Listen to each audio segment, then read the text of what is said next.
반가. 안녕하세요. 박용덕입니다.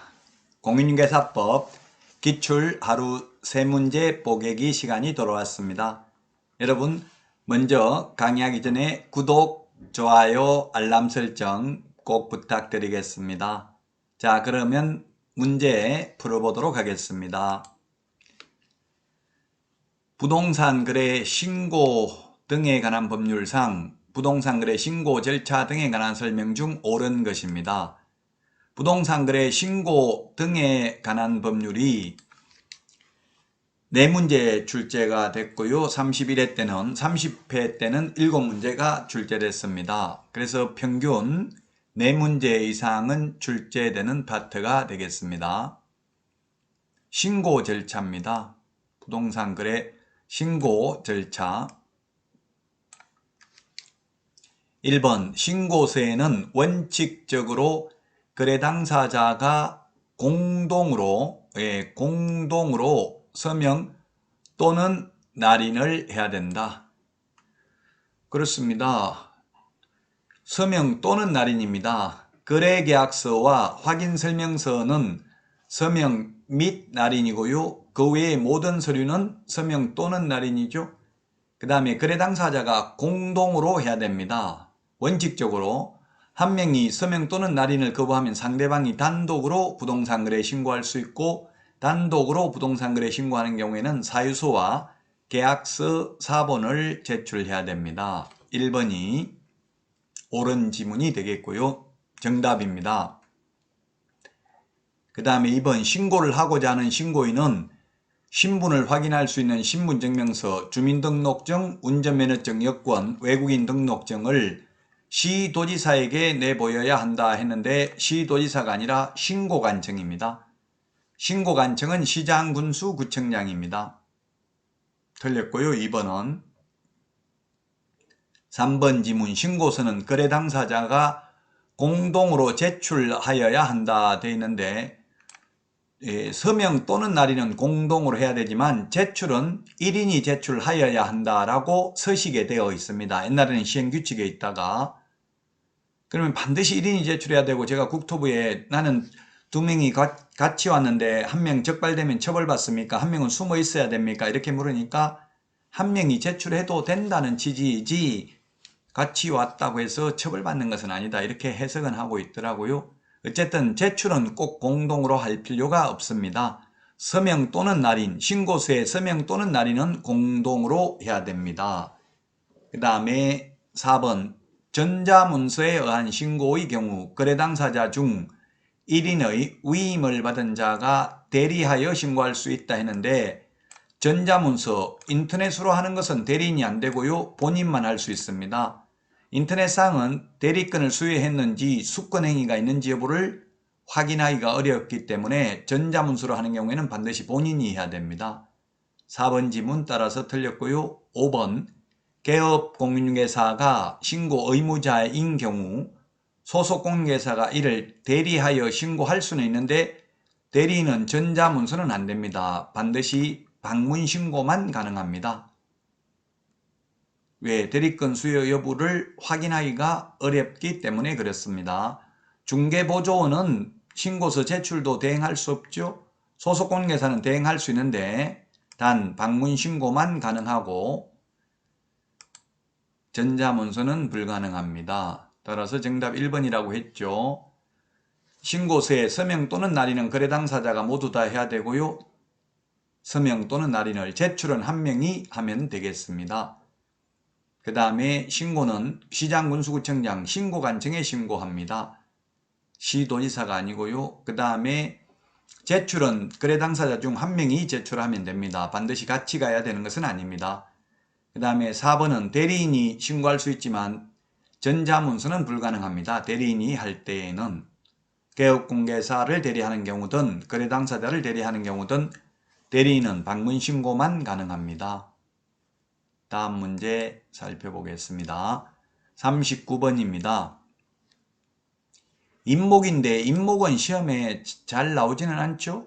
임목은 현실적으로 임목을 중개하는 경우는 거의 없으니까요. 임목이 뭐냐 하면 등기된 나무입니다. 임목에 관한 법률에 의해서 등기된 나무를 임목이라고 합니다. 1번 소유권 보존 등기를 받을 수 있는 수목의 집단은 임목 등록원부에 등록된 것에 한한다. 그렇습니다. 임목 등록원부에 등록이 돼야 됩니다. 우리 건축물도 소유권 보존 등기 하려면 건축물 대장이 먼저 등록을 하죠. 대장이 먼저 등록을 하고 등기를 합니다. 1번 맞고요. 2번 지문. 임목의 소유자는 토지와 분리하여 임목을 양도할 수 있다. 그렇습니다. 임목은 토지와 분리하여 별도의 부동산입니다. 그래서 임목만 양도할 수도 있습니다. 그 다음에 3번 임목을 목적으로 하는 저당권의 효력은 임목을 벌채한 경우 그 토지로부터 분리된 수목에 대해서는 미치지 않는다 했는데 분리된 수목에 대해서도 미칩니다. 따라서 분리된 수목에 대해서는 미치지 않는다가 X가 되겠네요. 만약에 분리된 수목에 대해서 미치지 않는다 해버리면 임목을 벌채하는 순간 저당권자가 불척의 피해를 입을 수 있겠죠. 따라서 임목에 관한 법률에 보면은 분리된 수목에 대해서도 미친다. 그러면 나무 판매 대금을 저당권자가 먼저 받아갈 수 있다는 이야기입니다. 3번이 정답이고요. 4번 임목의 경매, 기타 사유로 토지와 그 임목이 각각 다른 소유자에게 속하게 된 경우 토지 소유자는 임목 소유자에 대하여 지상권을 설정한 것으로 본다. 임목에 관한 법률 제6조에 있는데 이게 이름하여 법정지상권이죠. 법정지상권은 5가지가 있잖아요. 민법 305조, 민법 366조, 가등기 담보 등에 관한 법률 제10조, 임목에 관한 법률 제6조, 관습법상 법정지상권 5가지가 있습니다. 4번 이게 바로 법정지상권입니다. 그 다음에 5번 임목을 저당권의 목적으로 하려는 자는 그 임목을 보험에 가입해야 됩니다. 물론 농업협동조합법이나 산림조합법에 따른 공제에 가입하는 것도 가능합니다. 왜냐하면 임목을 저당권을 설정했는데 담보로 잡아두었는데 화재가 발생해버리면 저당권자가 불척의 피해를 입기 때문에 그렇죠. 정답은 3번인데 이것은 시험에 자주 출제되는 부분은 아닙니다. 왜냐하면 현업에서 임목을 중개해 본 적은 저도 한 번도 없습니다. 따라서 중요한 내용은 아닌데 가끔 한 번씩 시험에 출제가 됩니다. 정답 3번이라고 했습니다.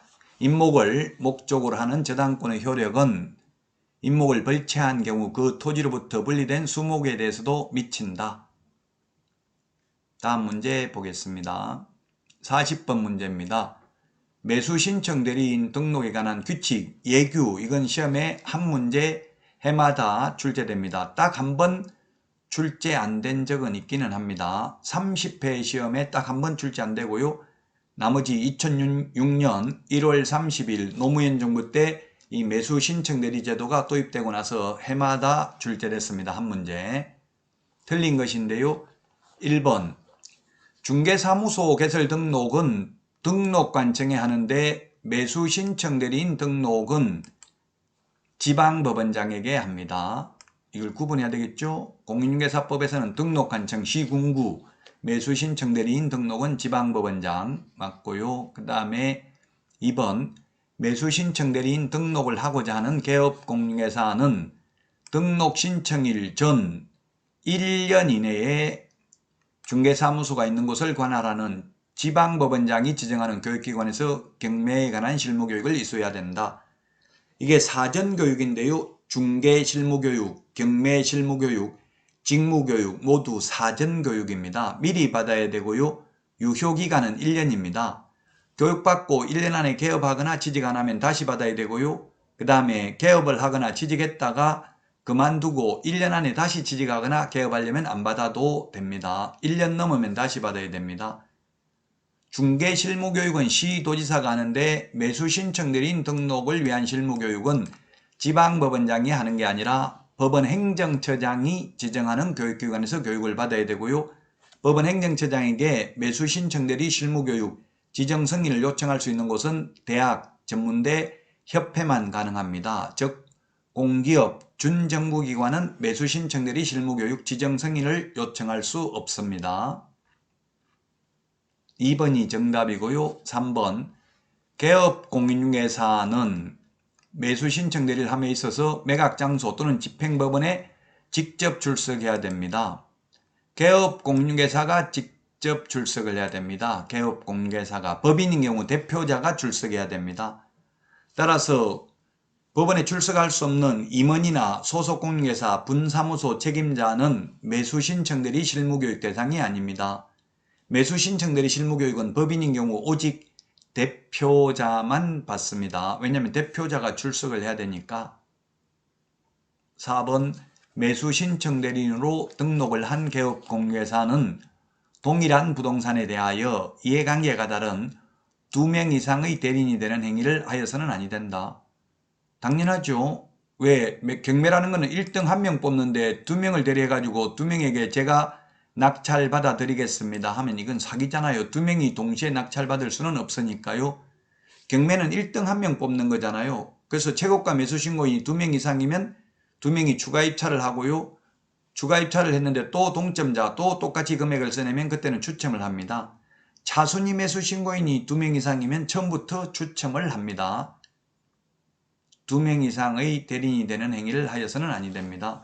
우리 변호사도 피고와 원고를 동시에 변론할 수는 없습니다. 5번 개업공인중개사는 매수신청 대리에 관하여 위임인으로부터 예규에서 정한 보수표의 범위 안에서 소중의 보수를 받는다. 이때 보수 이외의 명목으로 돈 또는 물건을 받거나 예규에서 정한 보수 이상을 받아서는 아니 된다.